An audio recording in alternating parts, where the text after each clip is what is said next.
The second law, make it attractive. How to make a habit irresistible. In the 1940s, Nicholas Tinbergen performed experiments on birds. He saw that whenever a gray goose will lay eggs, if one of the eggs rolls out of the nest, it always brings it back. He also discovered that the mother goose brings back any other objects which are nearby and round, such as a ball. One goose even tried to bring a volleyball back. Supranormal stimulus. It's like the goose is programmed. When I see a round, big object near my nest, I will bring it back to my nest. Supranormal stimuli is a heightened version of reality, like the ball elicits a stronger response for the goose compared to what an egg will. Make it attractive. Modern society is filled with highly engineered versions of reality that make them more attractive.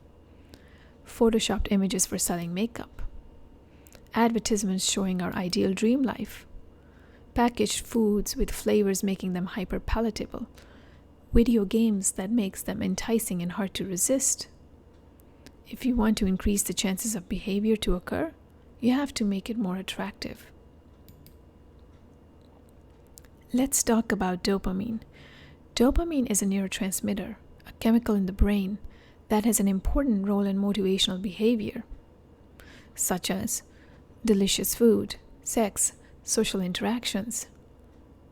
There are four major pathways of dopamine. 3 of them are mesocortical, mesolimbic, and nigrostriatal. I know, these may be complicated terms. Just think of them as our reward pathways.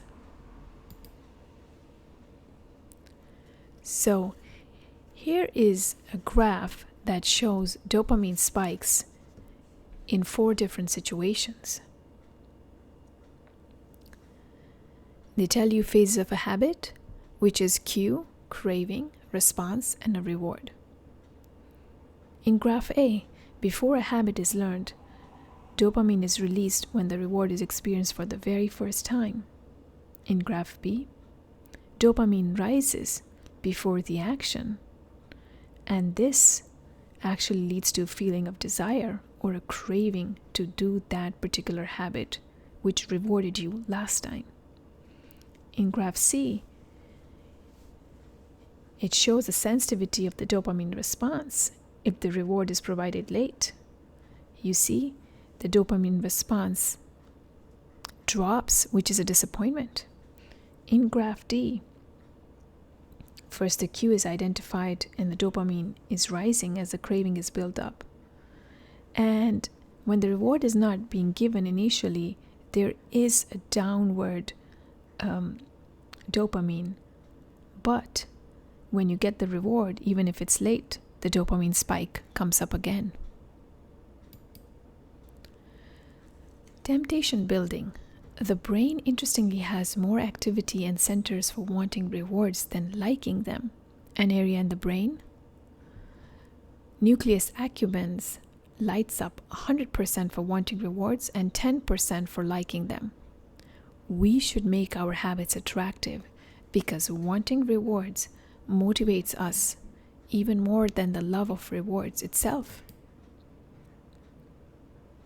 An Irish student, Ronan Birney, invented a device where he connected a laptop to a stationary bike that will only play Netflix if the bike is on a certain speed. So if you want to watch your favorite show, you gotta start pedaling up. He did something very clever. He combined want with need.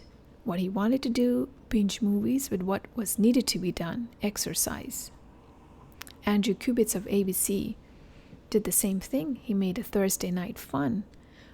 What people wanted to do, drink wine, relax, and what he needed, for them to watch more ABC shows. This actually worked and improved the viewing of ABC shows. Chapter summary. Second law of behavior change. Make it attractive. Habits are driven by dopamine. Anticipation of the reward and not the reward itself is motivating. Temptation bundling is pairing action that you want with the action that you need.